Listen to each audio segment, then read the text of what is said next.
Pessoal, boa noite. Obrigado pelo convite. Sempre uma alegria estar aqui com vocês.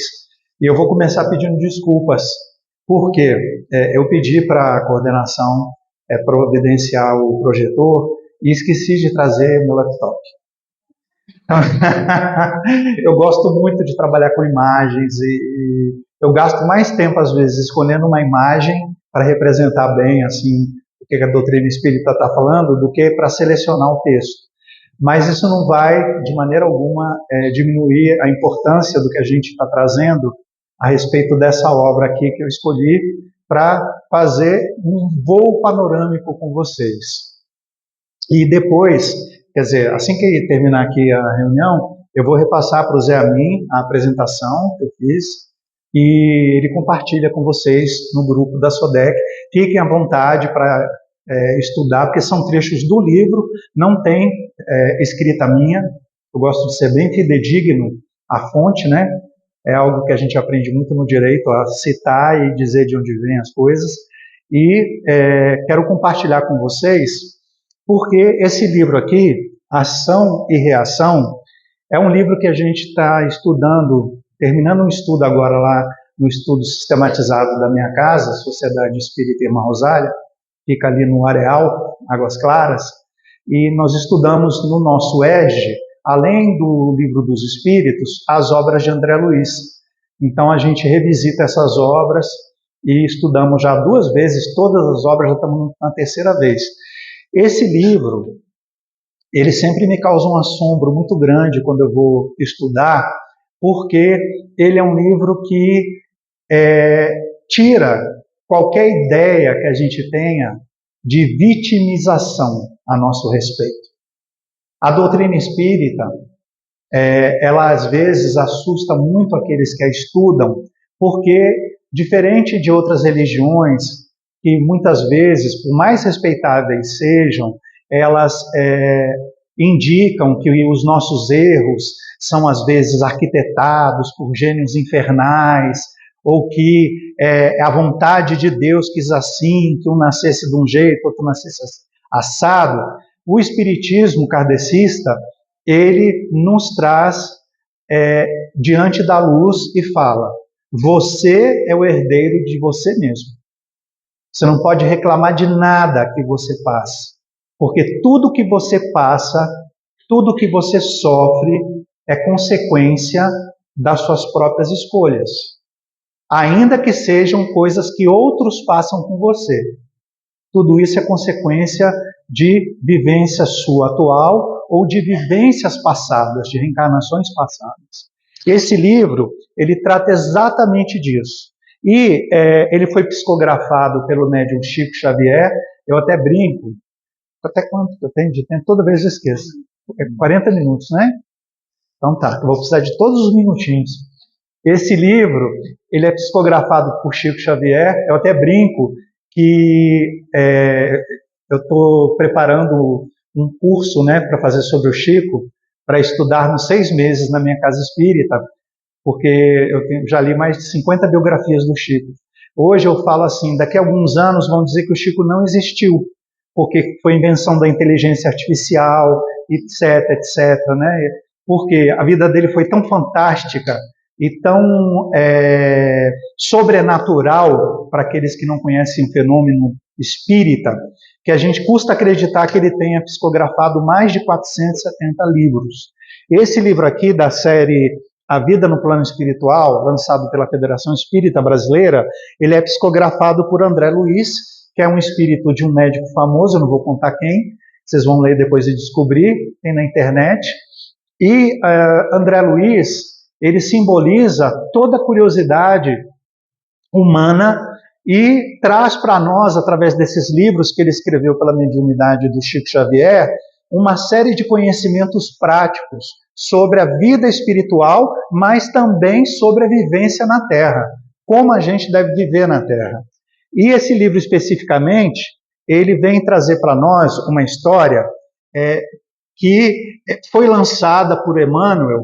Emmanuel, gente, ele é o mentor de Chico Xavier, ele que supervisionava toda a obra de Chico Xavier, ele que decidia que espírito ia psicografar pelo Chico. Emmanuel também é um espírito superior, né, de elevada hierarquia, e esse livro, segundo a introdução da obra, ele foi psicografado pelo Chico em 1956.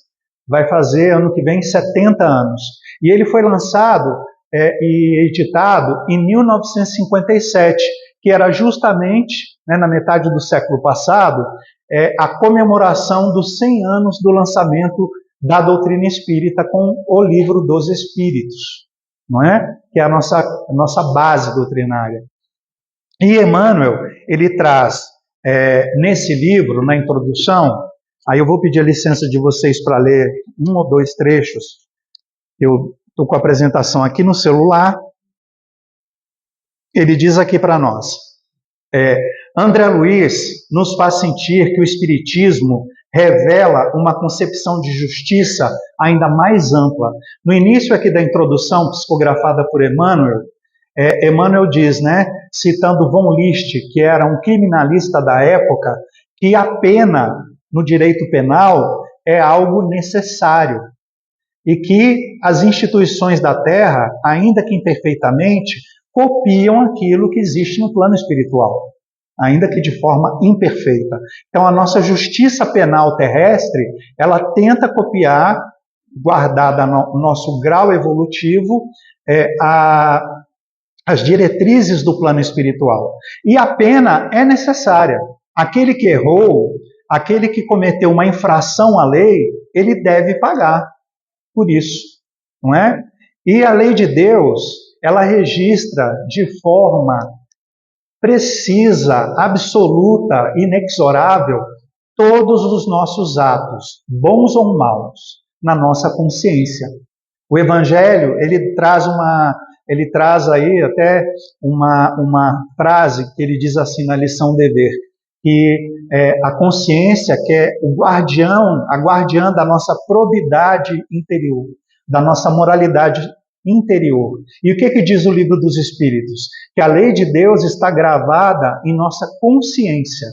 Quando nós evoluímos, que nós saímos dos outros reinos, né, porque o espírito, ele não nasce espírito, ele é criado como uma essência espiritual que viaja pelos milênios sem fim, através dos minerais, através dos vegetais, até chegar nos animais, até finalmente vir para o reino humano.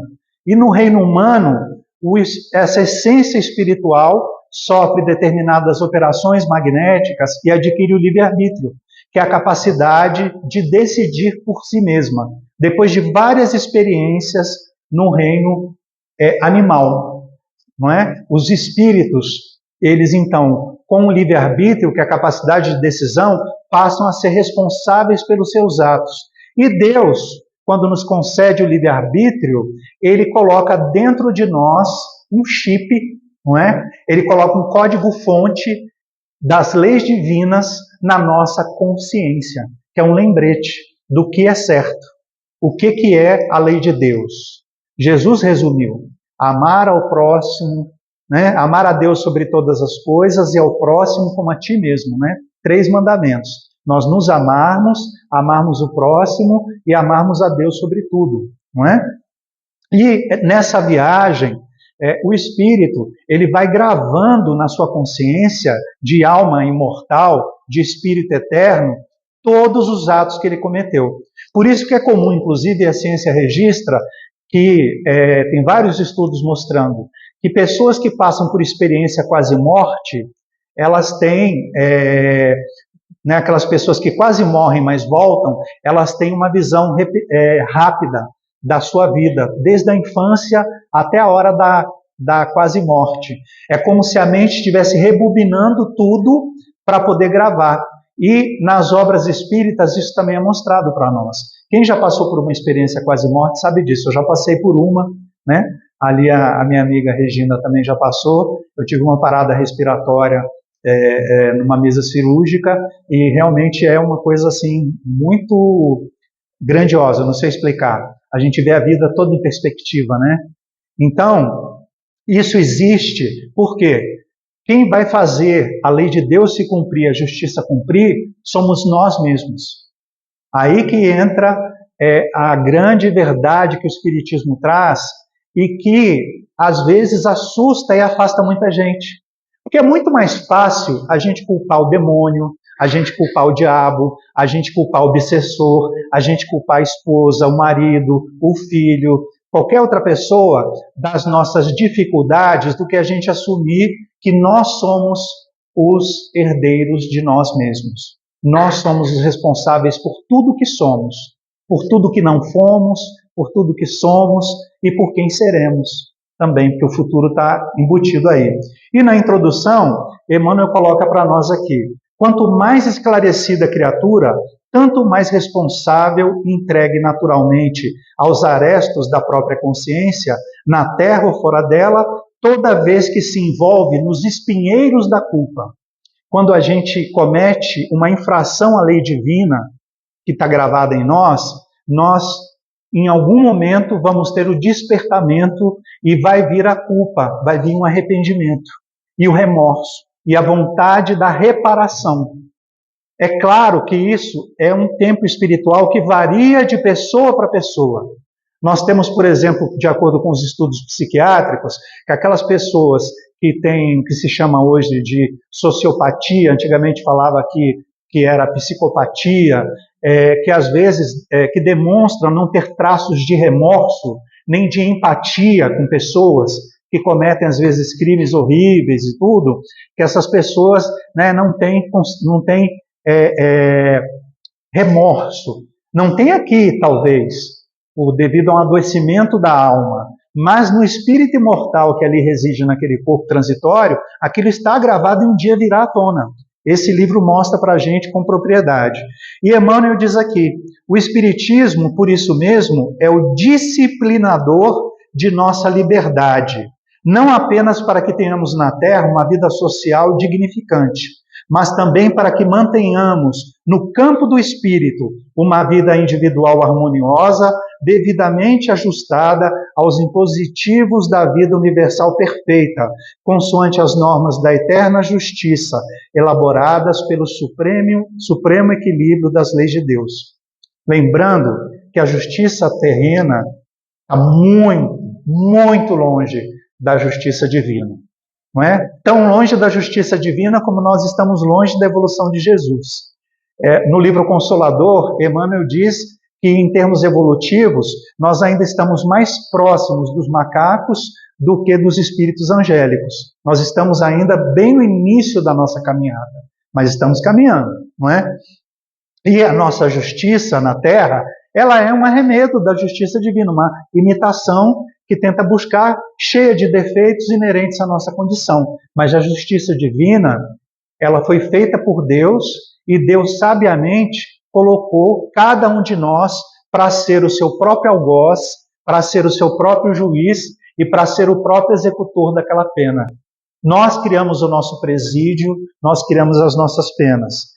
E esse livro, ele traz aí, né, nessa visão panorâmica que eu quero trazer para vocês, ele conta uma história de uma instituição chamada Mansão Paz, que existe no umbral, mas é numa região que os próprios espíritos aqui denominam de zonas infernais. Por que zonas infernais?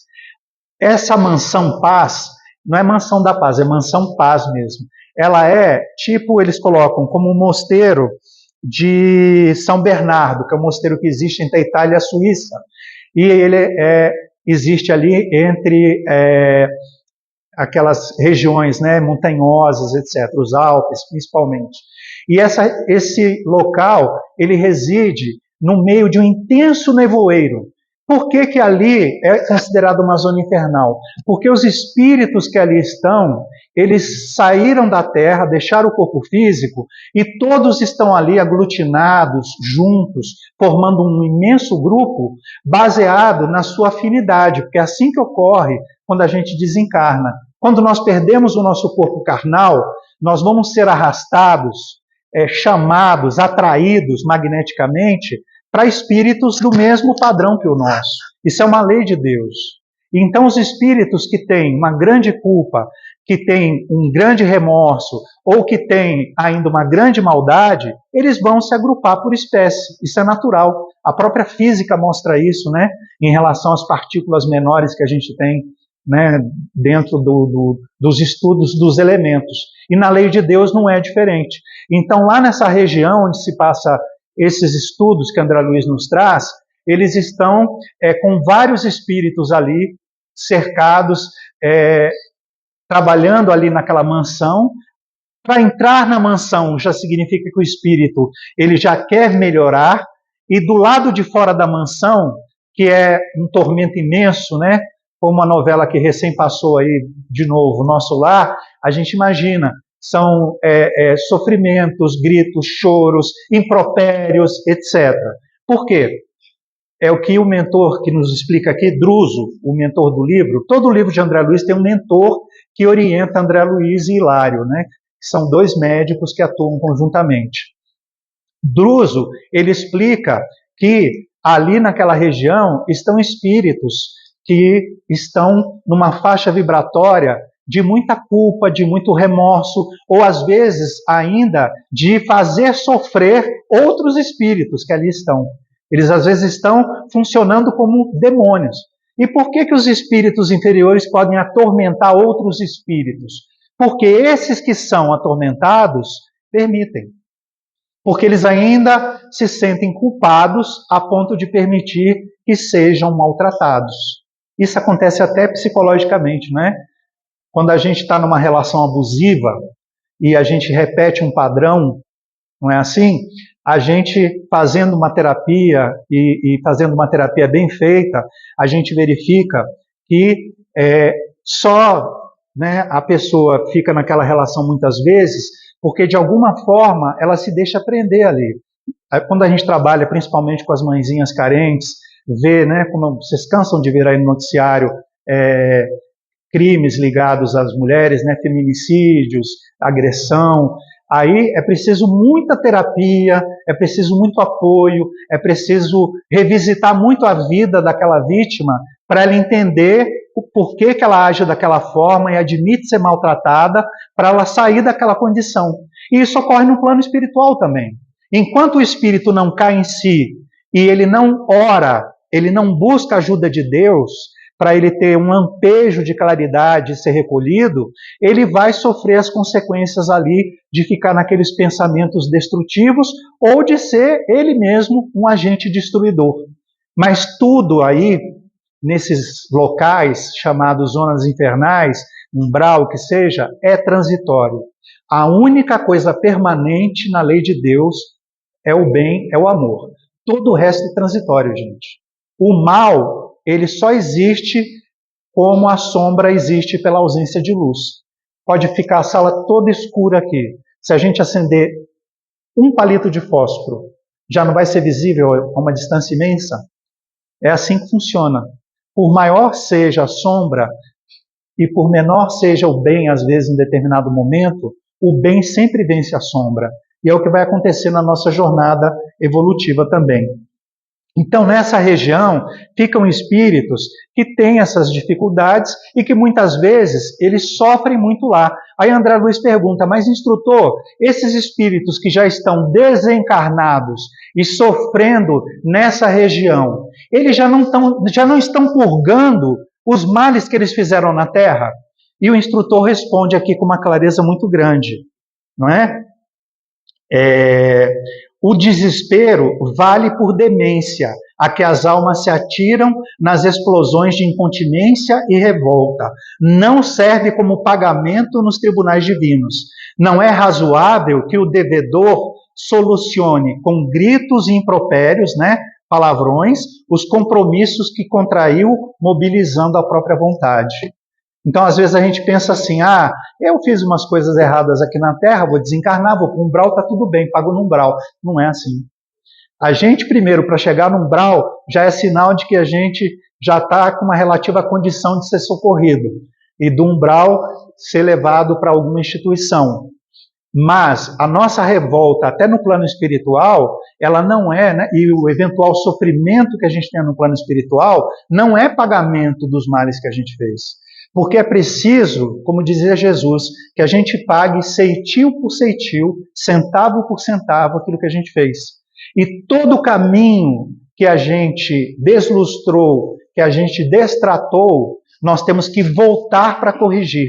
Isso vai funcionar também com relação aos desafios que a gente tem na vida. Por exemplo, o livro ele traz uma ideia interessante, né, da lei de Deus. Ele fala para a gente assim: se você passa por determinada prova com 40 anos de idade e você sucumbe naquela prova, e vou dar um exemplo bem dramático aqui, a pessoa passa por uma desilusão amorosa imensa com 40 anos e suicida. Ela reencarna, aí de repente vem com alguma dificuldade no corpo, porque cada caso é um caso, não existe uma régua, não é? A gente não pode pensar que todos os suicidas vão nascer como deficientes, como isso. Não é assim que funciona, né? Eu já contei isso aqui até em outras oportunidades e tudo. Cada caso é um caso, tá? A lei divina vai avaliar tudo ali, né, quando a pessoa suicida. Mas provavelmente essa pessoa, quando iniciar o processo de reajuste dela numa próxima encarnação, ou até numa segunda encarnação depois do suicídio, ela vai passar aos 40 anos de idade na Terra o mesmo problema que ela passou. Por quê? Porque é da lei de Deus que a gente retorne à prova no mesmo caminho onde a gente abandonou, para saber se nós estamos ali mais fortalecidos. E podemos sucumbir de novo? Podemos. Dona Ivone se suicidou 2 vezes. Dona Ivone do Amaral Pereira, que foi uma grande médium, vocês já devem ter ouvido falar dela.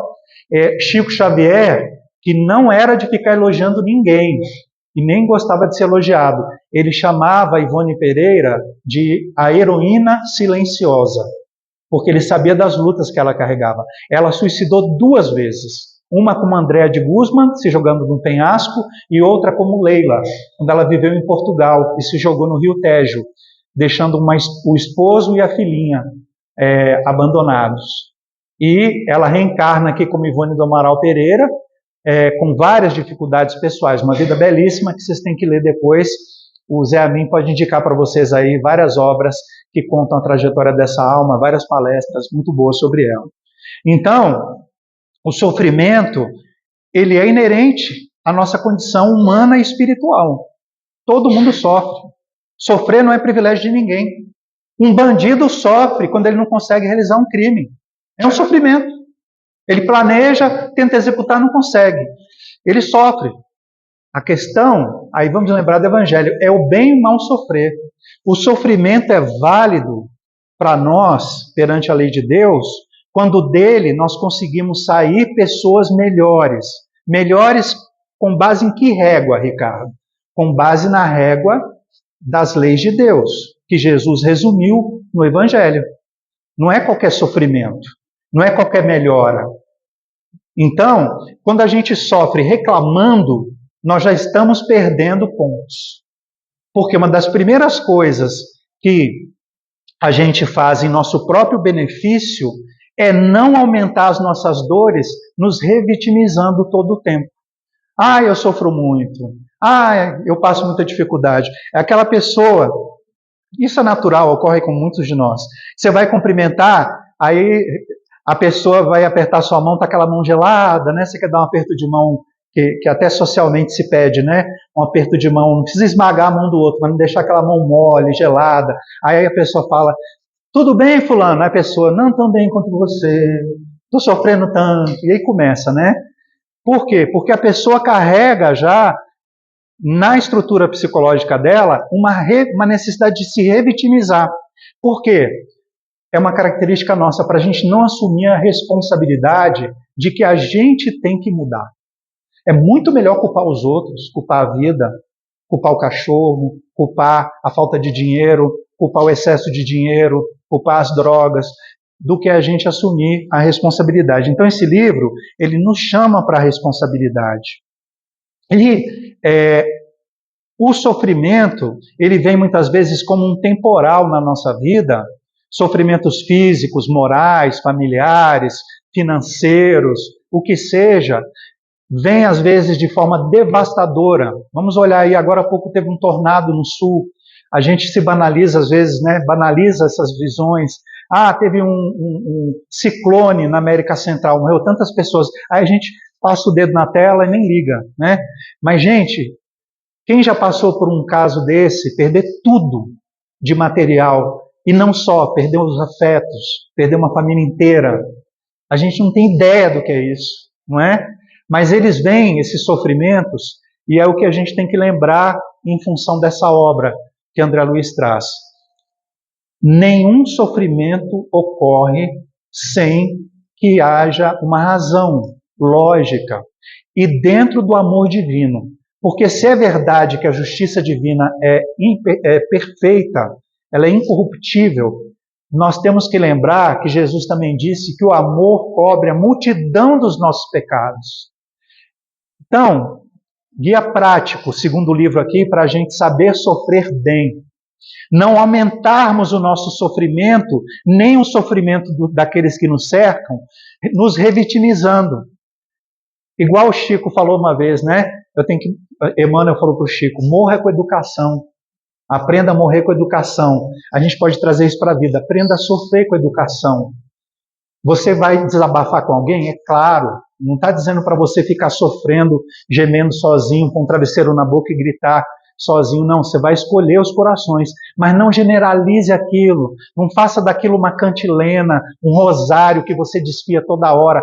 Que você vai, inclusive mentalmente, e esse livro de 56 já fala disso, a mente vai influenciar a sua genética. Você vai piorar a sua situação. Isso, gente, está escrito aqui em 1956. O nosso sistema endócrino, das nossas glândulas, suprarrenal, etc., eles sofrem automaticamente todas as energias que a gente segrega com a nossa mente, com o nosso pensamento. Então, se a gente fica vibrando e falando em coisas negativas, a gente aumenta a chance de adoecimento. Eu não estou falando aqui de autoajuda vazia, que às vezes a gente vê aí no Instagram, cursinhos vendendo, seja feliz agora, a dor não existe. Infelizmente, tem pessoas até que se dizem espíritas que pregam esse tipo de coisa. A gente está num mundo de provas e expiações, isso é um fato. Então a gente vai sofrer provas, que é o quê? Sofrer testes para ver se a gente tem determinados valores morais em nós, e nós vamos sofrer expiações, que é o quê? Resgates de dívidas do passado. Todos nós vamos sofrer. Dá para ser feliz? O que Jesus falou? A felicidade não é desse mundo. Felicidade total ninguém tem. Nem com dinheiro, nem com saúde, nem com os dois juntos. Não existe ninguém 100% feliz. Mas nós temos na Terra momentos felizes. E aí, é esses momentos que vão nos trazer aquele conforto que a gente precisa para a maioria das vezes. Mas começa da nossa própria mente. É como se diz, né, nas pequenas coisas. Então, quando vem esse tufão de sofrimento, essa tempestade que o mentor Druso coloca, a gente tem que tentar ser como a terra, igual diz Altar de Souza no belo poema, né? Repara a terra, pobre, humilde e boa, violentada ao temporal. A golpes rudes de granizo e vento, bendiz a chuva que a abençoa. E depois ela vai se rasgar em flores. E é assim, o sofrimento, ele vai mexer, nos cavucar, nos ferir, mas se nós soubermos aproveitar isso, vão brotar aí grandes flores do nosso interior. As pessoas, os espíritos superiores que às vezes convivem com a gente no dia a dia, em formas de parentes, de amigos, desconhecidos, são pessoas, espíritos, como o próprio Chico Xavier, que sofreram muito, mas souberam sofrer. E aí conseguem transformar esse sofrimento em luz, em crescimento espiritual. Aí a gente pensa assim, nossa, mas eu sou só podridão. Até no charco, no pântano, nascem flores. É o melhor material que tem para as plantas, não é? Você pegar a lama do pântano. Então, mesmo que a gente se sinta um charco, mesmo que a gente se sinta indigno, mas não existe ninguém digno, porque Deus nos ama a todos, do verme do pântano ao arcanjo, ele tem o mesmo amor por todos. Os espíritos falam isso nas obras, Emmanuel coloca isso. Deus não tem distinção, A gente não consegue entender isso, né? Como é que Deus consegue amar um determinado ser que fez mal à beça, da mesma forma que ele ama Jesus e ama um anjo? Por quê? Porque ele é o criador de tudo. E ele é amor. Então dele só vem amor. Então nós temos que nos aceitar como nós somos, mas trabalhar para a nossa mudança. E uns conceitos preciosos que o livro traz aqui para nós. Eu tenho mais 15 minutos, né? Karma, causa e efeito ou ação e reação. É tudo a mesma coisa. Mas na visão espírita nós vamos entender o seguinte, ministro Sanzio dizendo, sim, o karma, expressão vulgarizada entre os hindus, que quer dizer em sânscrito, que é uma linguagem muito antiga, das mais antigas do mundo, quer dizer ação, a rigor designa causa e efeito, de vez que toda ação ou movimento deriva de causa ou impulsos anteriores. Para nós, expressará a conta de cada um, englobando os créditos e os débitos, que, em particular, nos digam respeito. Por isso mesmo, a conta dessa natureza, não apenas catalogando e definindo individualidades, mas também povos, raças, estados e instituições. Não falei no início que a gente se reúne por afinidade?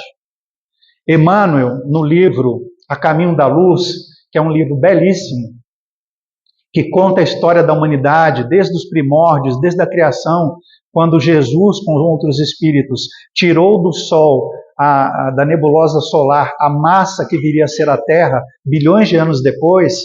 Nesse livro, Emmanuel tem um trecho que ele fala das reencarnações coletivas. Os antigos fenícios, que eram navegadores, eles reencarnam em massa no século XVI, no século XVII, na Europa, como portugueses e espanhóis. E eles vão fazer aí as grandes navegações. Os espíritos de Atenas, que eram ligados à arte, que eram ligados à poesia, eles vão reencarnar em massa no século XIX, na antiga Lutécia, que seria Paris. E aí nós vamos ver aquele surto de arte, de crescimento, quando Kardec vem, principalmente a questão do iluminismo, né? Os gregos eram grandes pensadores, além de artistas. Já os espíritos de Esparta, que eram belicosos, ligados à guerra, ligados à questão da cultura, né? Do enfrentamento, eles vão renascer. Gente, esse livro, A Caminho da Luz, é de 1938, antes da Segunda Guerra Mundial. Emmanuel fala em 1938, os espíritos de Esparta, os guerreiros, vão nascer na Alemanha. Qual foi o papel da Alemanha na Segunda Guerra? Todos sabemos. E aí Emmanuel vai trazendo essas revelações do plano espiritual. Toda vez que eu vou ler um livro espírita, eu gosto de ver quando ele foi psicografado, recebido pelo Chico. Quando o Chico psicografou esse livro, ele tinha 29 anos. Não tinha internet, não tinha livros, enciclopédia para o Chico pesquisar. E a gente vê como o plano espiritual sabe das coisas. Então as comunidades reencarnam coletivamente. O Brasil hoje é formado, segundo o próprio Emmanuel coloca no Caminho da Luz, por almas antigas da Europa e de outros continentes que cansaram de muitos erros, principalmente em relação a conceitos de superioridade de raça, questões relacionadas ao domínio.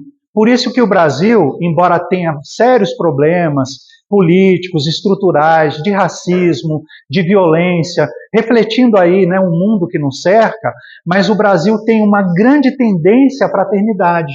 A gente sabe acolher as pessoas, não é? Inclusive tem uma entrevista que o Chico deu para a LBV em 1958, e eu fui atrás dessa entrevista lá na LBV, aqui na Legião da Boa Vontade, que ela não foi publicada em livros espíritas, foi publicada na revista da LBV. O Chico dá essa entrevista dizendo que Emmanuel falava para ele, né? Isso ele falando para Alziro Zarur, que até faleceu tem pouco tempo, né? Ele dizendo para Chico, falando para o entrevistador, Emmanuel diz que o Brasil no futuro asilará 800 milhões de almas, 800 milhões de pessoas. Ele usou a palavra asilará. Quem pede asilo? É quem está passando, né, por uma fuga, por algum motivo. Clima, guerra. O que está acontecendo cada vez mais com o Brasil? Hoje nós estamos recebendo os irmãos aí, né, da Venezuela, de determinados países da América, estamos recebendo irmãos do Oriente Médio. Sempre houve um fluxo migratório grande, mas 700 a 800 milhões de pessoas. Ele disse nessa entrevista, depois eu disponibilizo, claro, eu tirei, né, a foto dela, tenho toda a fonte. Ele fala que isso ocasionaria, inclusive, finalmente, a população do Brasil se fixar no interior e sair só dessa questão de ficar aglomerada à beira-mar ou em alguns centros. Porque o Brasil, o interior do Brasil, vocês sabem, tem muita terra, não é? Então, para a gente ter ideia de que os povos, eles também têm seus karmas coletivos. O que nós passamos hoje no nosso país, o que os norte-americanos passam, os europeus, tem reflexo do karma coletivo, que é a soma dos karmas individuais, das escolhas que a gente faz. Então, uma população e até uma instituição pode ter um karma. Por que a família Sodec se reuniu aqui? Quais são os laços de outras vidas que faz com que vocês tenham a sensação de pertencimento com esse grupo?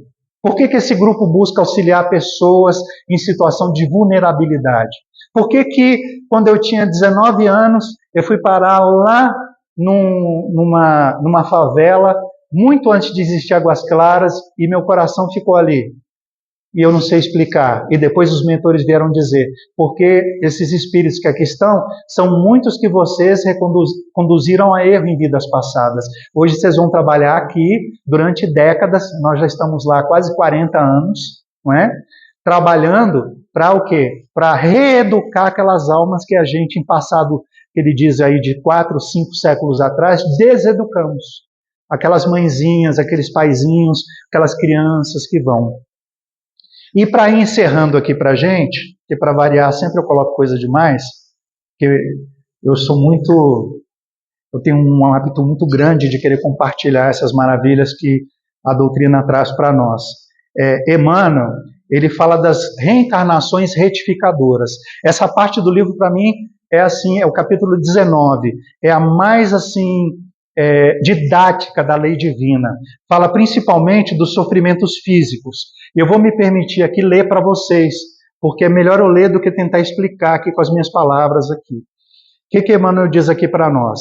Aqueles que por vezes diversas perderam vastas oportunidades de trabalho na Terra pela ingestão sistemática de elementos corrosivos como o álcool e outros venenos das forças orgânicas, tanto quanto os inveterados cultores da gula, né, da comilança, quase sempre atravessam as águas da morte como suicidas indiretos e, despertando para a obra de reajuste, imploram o retorno à carne, inclinados à estenose do piloro. O que é isso? O estreitamento ali da abertura entre o estômago e o intestino, renasce com ulcerações gástricas e desequilíbrio do pâncreas, colite e múltiplas enfermidades do intestino.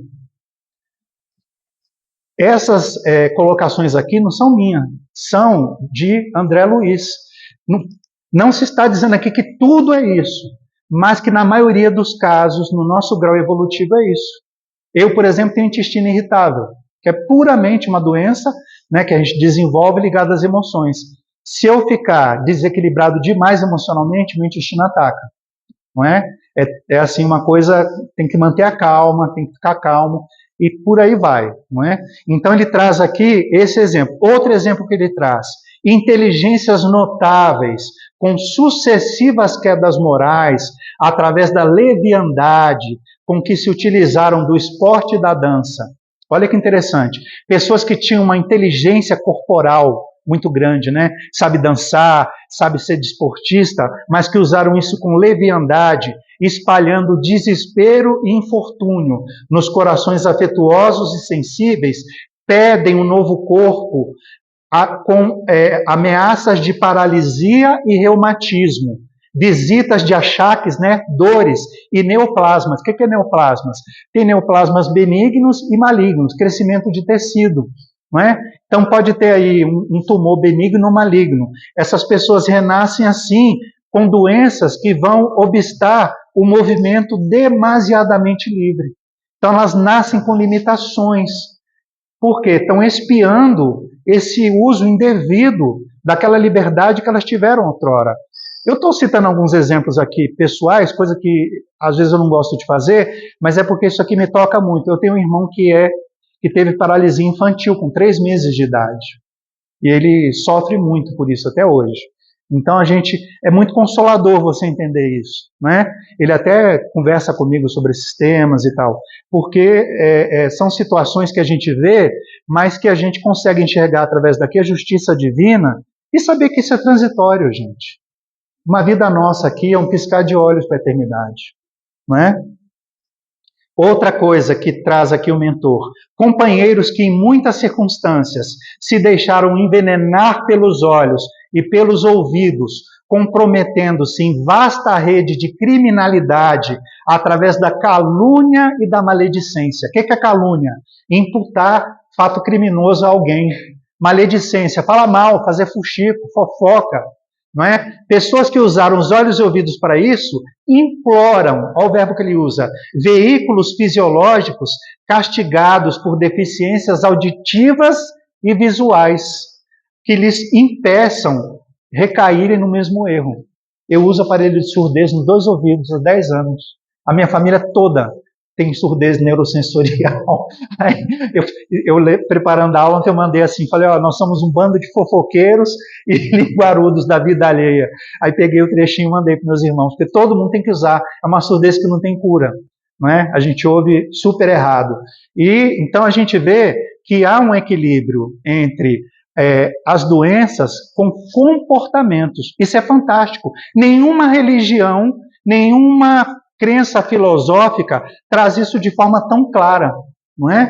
É estarrecedor. E ele diz aqui, intelectuais e artistas que gastam sagrados recursos do espírito na perversão dos sentimentos humanos, com criação de imagens indignas, rogam aparelhos cerebrais com inibições graves e dolorosas, para que eles possam, no esquecimento, desenvolver as qualidades do coração. Interessante, né? Porque às vezes você vê a pessoa com uma dificuldade cerebral, uma coisa grave, que ela vai passar a vida inteira, e foi o Espírito que rogou aquilo, para que ele possa ali estar no esquecimento. Inclusive, nesse livro aqui, tem um caso interessante, que é uma mãezinha, que ela tem um filho, e esse filho dela, ele tem uma síndrome, que ele é um anão, e tem uma síndrome cerebral, ele era surdo, mudo, o nome dele é Sabino. E a mãe dele cuidava dele com muito carinho. E ele não percebia nada. Ele não percebia que ele estava encarnado, segundo André Luiz. Quem era Sabino? Sabino, ele era um espírito que há séculos se dedicava ao mal.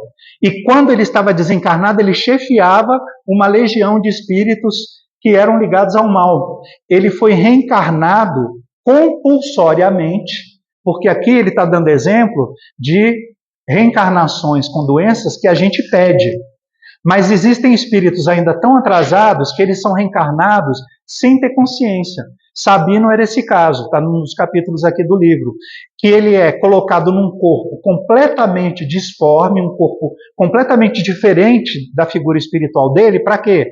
Para que os antigos companheiros dele não o reconheçam, para que ele possa ser esquecido no plano espiritual. E para que quando ele retorne para o plano espiritual, talvez inicie o despertar dele. Aí perguntam para ele, Sabino está evoluindo nesse corpo? Não, porque ele não tem consciência. Essa reencarnação dele é uma reencarnação compulsória. O débito dele está estacionado. Ele nem está agravando o débito, aumentando a dívida, mas também não está quitando a dívida. Ele está aqui num momento de transição. Olha como a lei divina, né? Ela é muito correta.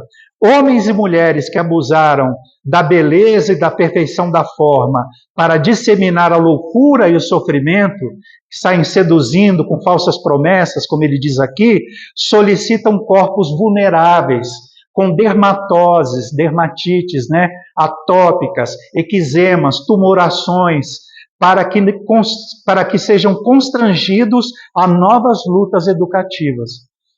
A minha esposa faz um trabalho pro bono, ela é advogada, de um filho de um casal amigo nossos, né, que eles não têm muito recursos, em que o menino, ele tem desde criança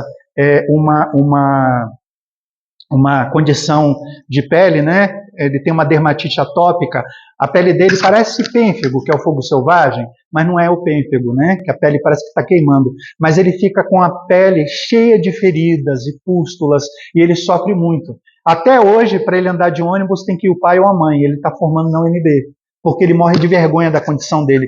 Só que ele é muito revoltado, e quanto mais revoltado ele fica, mais a doença dele aumenta. O psiquiatra já falou para ele que a condição mental dele prejudica.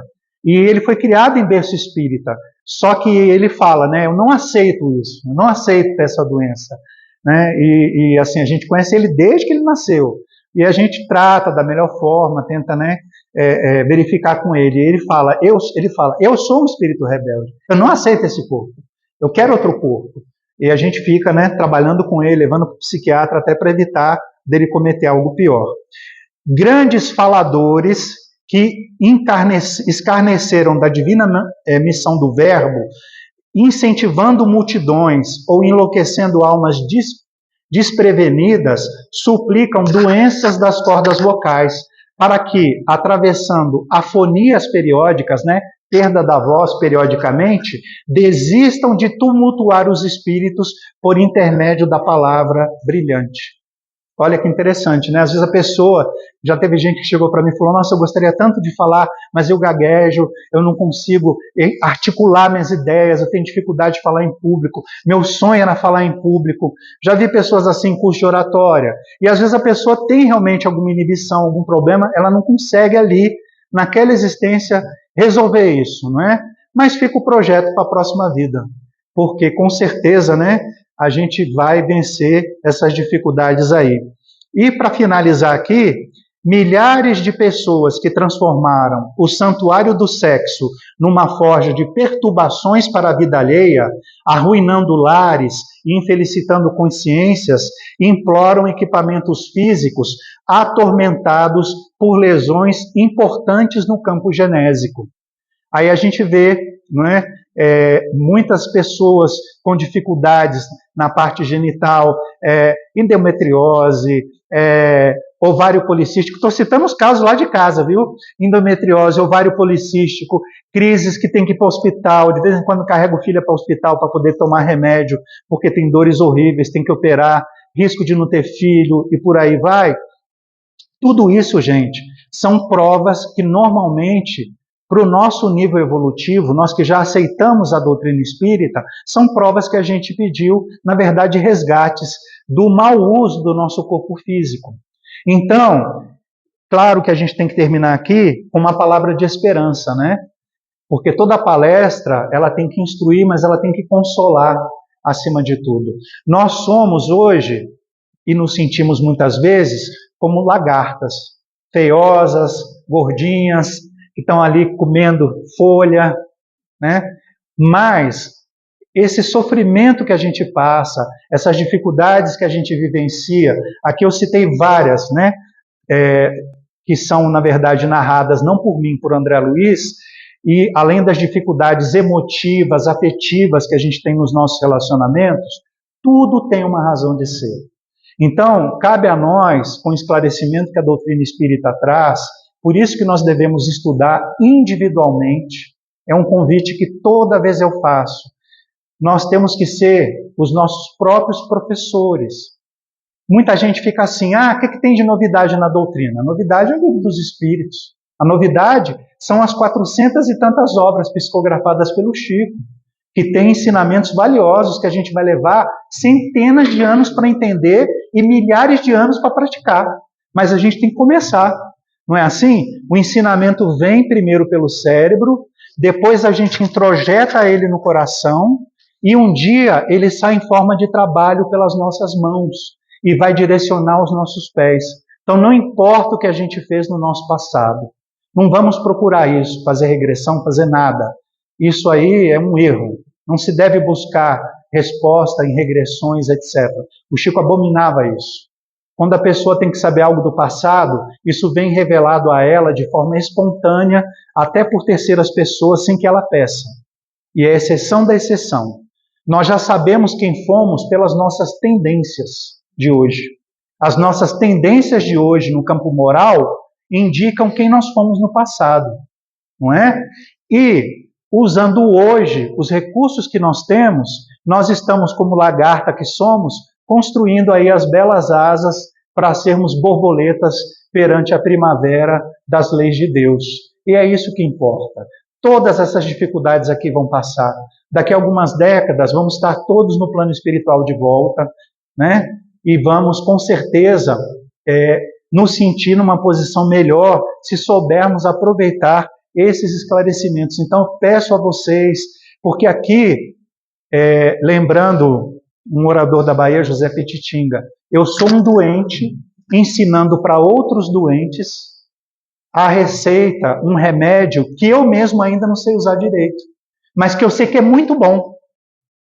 Muito bom. É o melhor remédio que tem. Estou aprendendo a usar e convido vocês a usarem também. Que Deus nos ampare e que nós possamos continuar juntos aí, crescendo espiritualmente. Muito obrigado.